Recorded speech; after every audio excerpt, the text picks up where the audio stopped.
Learn physics with a clear concept চ্যানেলের পক্ষ থেকে প্রথমেই সকলকে স্বাগত জানাবো এবং আজকের ক্লাসটা আমি শুরু করব। আজকে আমরা আলোচনা করব তরঙ্গ বেগ, কম্পাঙ্ক ও তরঙ্গ দৈর্ঘ্যের মধ্যে সম্পর্ক, relation among wave velocity, frequency and wavelength. তরঙ্গ বেগ ভি দিয়ে সূচিত করা হয়। কোনো তরঙ্গ কোনো মাধ্যমে 1 সেকেন্ডে যে দূরত্ব অতিক্রম করে তাকে তরঙ্গ বেগ বলে। কম্পাঙ্ক এন দ্বারা সূচিত করা হয়।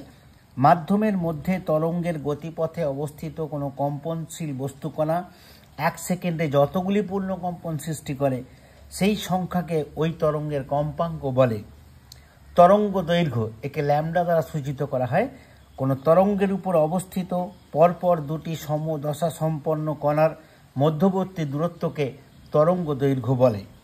ভি, এন ও ল্যামডার মধ্যে সম্পর্ক, অর্থাৎ তরঙ্গ বেগ, কম্পাঙ্ক এবং তরঙ্গ দৈর্ঘ্যের মধ্যে সম্পর্ক।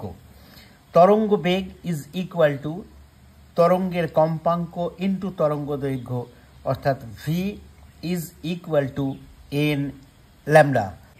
আজকে এই পর্যন্তই। আমার ক্লাসটা শোনার জন্য সকলকে ধন্যবাদ। ক্লাসটা ভালো লাগলে একটি লাইক দেবে, বন্ধুদের সঙ্গে শেয়ার করবে এবং চ্যানেলটিকে সাবস্ক্রাইব করবে। অবশেষে আরও একবার সকলকে ধন্যবাদ জানিয়ে আজকের ক্লাসটা আমি শেষ করছি। নমস্কার।